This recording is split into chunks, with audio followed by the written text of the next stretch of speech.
Alors, Christine Fréchette se dit prête à envisager le retour des alcools américains sur les tablettes de la SAQ, à condition que le Québec en tire des bénéfices économiques. On va démêler ça avec Jacques Nantel, professeur émérite HEC Montréal, spécialiste du commerce au détail. Bonjour, Jacques.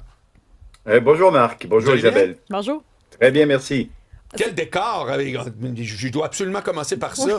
Vous êtes, on dirait, là, dans une espèce de cabane. Ma cabane dans le nord, c'est formidable. En bois, là, beau bois massif. Oui, bien, croyez-le ou non, c'est une ancienne étable qui date de 1850, mais qui est maintenant mon bureau. Ben, c'est super, formidable. Hey, Jacques, à la barre, là, qu'est-ce qu'il faut comprendre de ça? C'est que tout à coup, on barre, là, c'est comment, bon, Donald Trump, et là, on sort ça, puis c'était la CAQ. On sort les bouteilles, telle affaire. Tout à coup, on apprend que ça coûte 2 millions juste pour les entreposer. Déjà, il y a un petit bémol. Et là, Christine Fréchette, qu'est-ce qu'il faut comprendre de cette espèce de challenge-là entre les produits alcoolisés, la SAQ, puis les décisions de l'administration américaine? Ben, il faut comprendre surtout que les produits alcoolisés, c'est vraiment un symbole plus qu'autre chose. Ce n'est pas très conséquent sur le plan monétaire. Grosso modo, la SAQ, là, c'est un volume de vente de 4 milliards par année. On estime que les produits américains, c'est à peu près 10% de ces 400 millions. Ça veut dire des redevances d'à peu près 150 millions par année pour le gouvernement du Québec. Donc, c'est pas très conséquent. Je dis pas que 150 millions, c'est rien, mais c'est pas ça qui va faire une grosse différence. Par contre, ces produits-là sont extrêmement visibles pour les consommateurs, les consommatrices. On se dit, là, on les a, les Américains, on ne prendra pas leurs produits. Alors, pour la première ministre, c'est clair qu'on veut se servir de ces produits-là comme effet de levier sur le gouvernement américain, mais je vous dirais surtout sur le gouvernement canadien.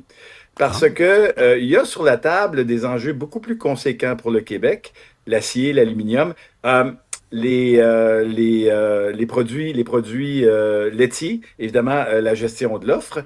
Et je pense que ce que Mme Fréchette s'apprête à faire, c'est de prendre ces produits-là, prendre la situation de la SAQ, puis de négocier avec Mark Carney en disant, OK, nous, on est bien prêt à réouvrir la SAQ, mais vous ne ferez pas de concession sur tel produit. Je comprends. Bon, on dit que c'est en vue du 19 août. Est-ce que, parce qu'on parle beaucoup de Donald Trump, la réaction de Donald Trump, ça fait partie, entre autres, des raisons pour lesquelles on veut changer notre fusil d'épaule. Est-ce que vraiment, pour les États-Unis, ça fait une différence?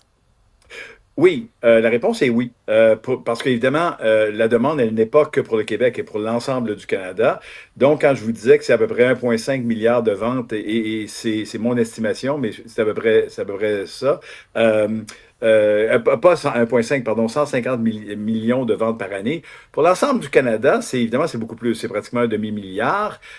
Si vous êtes un producteur américain, par exemple, si vous êtes Jack Daniels, qui est un producteur de bourbon, c'est conséquent pour vous. Ça, il n'y a aucun doute là-dessus. On a déjà retiré les produits des tablettes. Donc, Marc parlait, ça a déjà coûté quelque chose. Puis, pour la plupart, on ne peut pas les réintégrer. Donc, qu'est-ce que ça pourrait avoir comme conséquence sur le marché québécois de les réintégrer pour vrai, ces produits-là?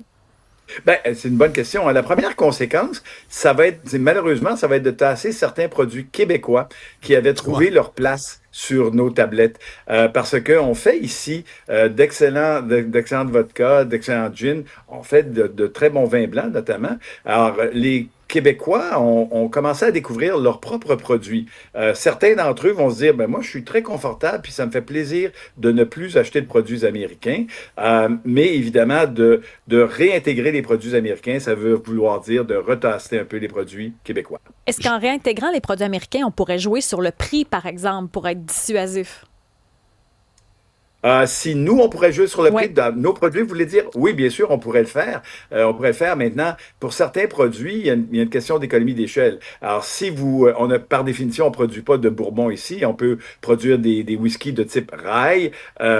Pour le grand amateur, va dire un bourbon, c'est pas un rye, etc. Bon, mais on pourrait le faire, mais il y a toujours des consommateurs qui vont être des puristes, qui vont vouloir avoir un bourbon américain. Ben, là-dessus, le prix ne jouera pas, mais c'est pas la majorité des consommateurs. Juste pour faire suivre, Jacques Nantel, de ce que vous venez de dire, je suis curieux. Y a-t-il un autre détaillant au Québec où ça se bouscule le plus pour être sur les tablettes? Je pense à Costco, par exemple.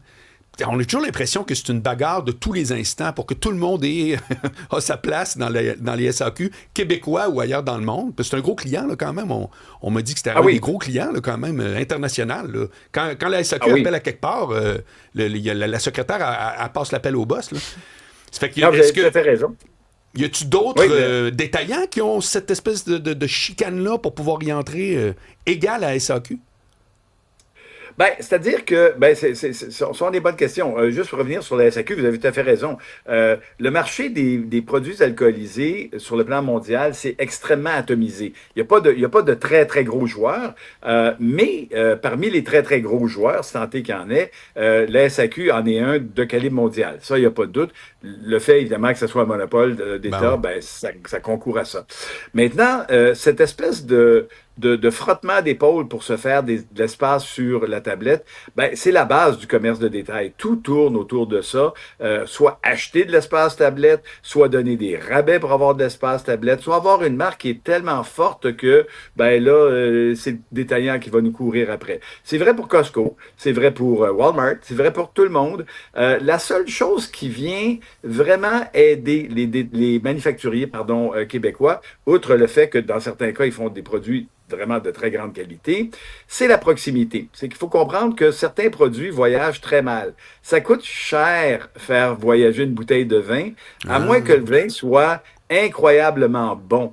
Parce que si vous avez un vin qui nous vient du Chili ou de la Californie ou de France, qui goûte à peu près la même chose qu'un vin québécois, une chose est sûre, c'est que ce que l'on voyage, techniquement, c'est du vin. Mais en réalité, c'est de l'eau. Hein. Je veux dire, c'est du volume qui est pesant dans une bouteille de vitre.